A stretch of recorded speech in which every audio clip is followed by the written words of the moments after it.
Hey guys, how's it going? My son and I finally got a chance to go check out Doctor Strange and the Multiverse of Madness today, so I can finally share my thoughts on it. I'm not going to spoil anything, so don't worry about that, but I will go through the 5 categories I traditionally cover and give it a score so you can kind of get my take on things.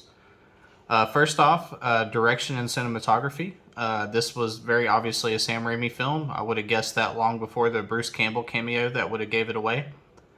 Um, that may be a good or a bad thing depending on how you feel about his work.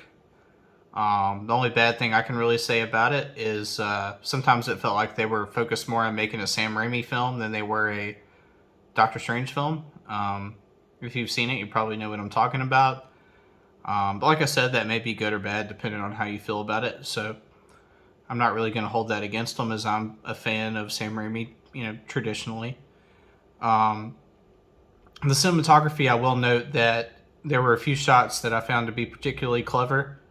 If you've seen it, you might be able to guess which couple that were, but they were really nice throwbacks to traditional Sam Raimi films like Evil Dead. And I enjoyed that a good bit. This wasn't a Christopher Nolan film, so I wouldn't expect something like that.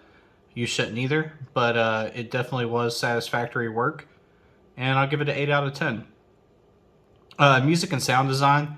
The music was good. There was nothing bad that stood out to me. There were a few moments that stood out to me as being particularly good. But where I was really happy was the sound design.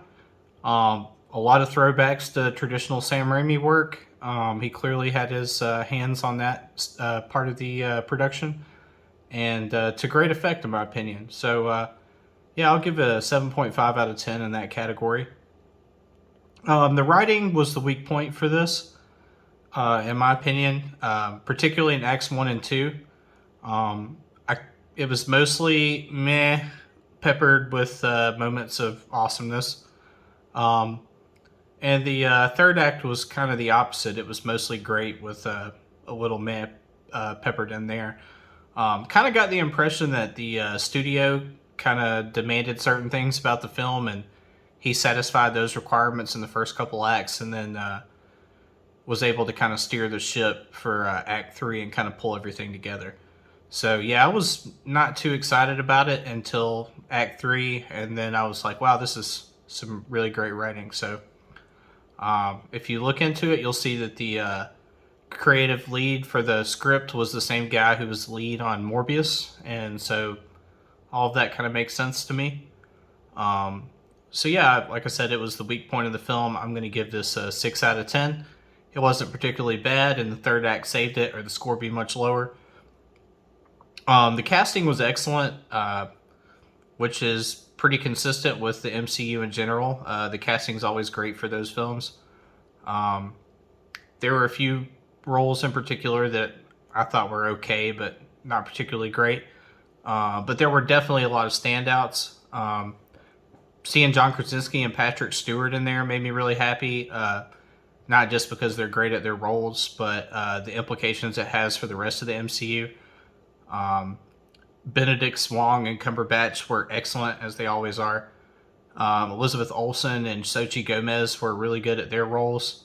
I really enjoyed having them as the female leads.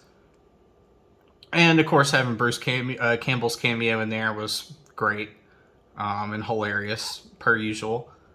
And then we got Charlize Theron. Her character, if you're not familiar, is, small spoiler, Dormammu's sister. So the implications that has for the future of the Doctor Strange story is really interesting. This isn't her traditional introduction, so I really don't know where it's going to go from here, but I'm excited to see. Um, so yeah, this category, like I said, I was really impressed by, or at least it was consistent with my expectations for the MCU, so I give it an 8 out of 10 in that category. Then we have editing. The editing was decent. It wasn't a Michael Bay film where it cuts every 2 seconds just to kind of keep you unsettled. But they clearly wanted to trim the fat off of this film and keep it as close to 2 hours as possible. I bet they could have made 2 hours and 40 minutes, or maybe inching on 3 hours, and it not have been boring to me. But the typical MCU audience kind of wants action-packed, and they're not going to linger on scenes to let your emotions develop like they did in the Batman. So I think it was totally acceptable, but not particularly great. So in this category, I'll give it a 6.5. So yeah, the final score for this film would be 36 out of 50, which I think is pretty consistent with my impression on it. It was an interesting movie to me. Where would I rank it in the MCU? The top half.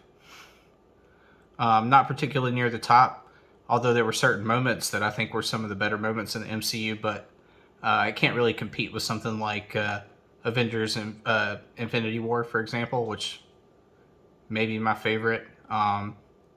If you're into the MCU, you're into Sam Raimi, or you're into Doctor Strange, I encourage you to watch it. I'm sure you won't be disappointed. But yeah, that's my thoughts for now. I'd be happy to get into specifics in the comments, but like I said, I'm not going to ruin anything in this initial video. But yeah, thanks for watching. I'll have some more content out soon, and you guys take care of yourself. Like, share, subscribe. See you soon.